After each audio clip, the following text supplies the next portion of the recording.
வணக்கம் நண்பர்களே. நான் இன்னைக்கு ஒரு முக்கியமான விஷயத்த ஒன்று ஷேர் பண்ணணும்னு இருக்கிறேன். லைஃப்ல நிறைய இடத்துல நானும் ஒவ்வொரு தாட்டி ஸ்டக் ஆகிடுவேன். ஃபியூச்சரை பற்றி யோசிச்சுட்டு, கரியர் பற்றி யோசிச்சுட்டு காலைல எந்திரிக்கிறேன், ரெடி ஆகுறேன், ஆஃபீஸ் போகிறேன், அப்புறம் வேலை செஞ்சுட்டு வீட்டுக்கு வரேன், சாப்பிட்டு தூங்கிடுறேன். இதே தான் நான் ரிப்பீட்டாக பண்ணிட்டு இருக்கிறேன். இந்த மாரி சுச்சுவேஷனில் நான் எதுக்கு ஸ்டக் ஆகுறேன்னா, என்னாச்சும் ஒரு நாள் என்னால் ஒர்க் அவுட் பண்ண முடியாமல் நான் ஸ்கிப் பண்ணிடுவேன். அந்த நாளில் என்னோட மைண்டில் இந்த மாரி நிறைய ஓடும். கேலிஸ்தானிக்ங்கிறது வந்து என்னோட லைஃப்பில் ஒரு ரொம்ப இம்பார்ட்டண்டான ஒரு விஷயம். எனக்கு பிடிச்ச விஷயம், என்னோட கனவுனா அது கேலிஸ்தானிக் தான் நண்பர்களே. நான் அதுக்காக ஒரு நாளில் என்னால் ஸ்பெண்ட் பண்ண முடியலன்னா டோட்டலாக என்னை நானே வேஸ்ட்டுன்னு நான் யோசிப்பேன். ஸோ அதுக்கு தான் எனக்கு எவ்வளோ தான் லேட் ஆனாலுமே நான் 1 மணி நேரம் ஜஸ்ட் அதுக்காக நான் எப்படியாச்சும் ஒதுக்கி தான் ஆகும். ஏன்னா லைஃப்பில் எல்லோருக்குமே ஒரு எய்ம், ஒரு கோல் செட் பண்ணி வச்சுருப்போம்.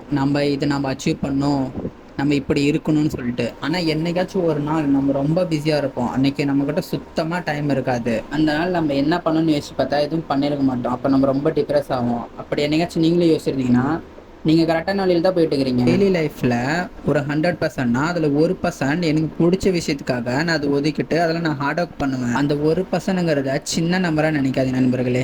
ஏன்னா 1% சொல்லிட்டு தான் அது 100%ஆக மாறும். இல்லை ஜஸ்ட் 1 மணி நேரம் உங்களுக்கு பிடிச்ச விஷயத்தில், லைக் அது ஸ்டடியாக இருக்கலாம், இல்லை ஜிம்முக்கு போகிறதா இருக்கலாம், கண்டிப்பாக அதில் இன்வெஸ்ட் பண்ணுங்கள். உங்களுக்கு சக்ஸஸ் கிடைக்கும். ஏன்னா அட் த எண்ட் நம்ம ஹார்ட் ஒர்க் பண்ணாமல் நம்மளுக்கு சக்ஸஸ் கிடைக்கவே கிடைக்காது.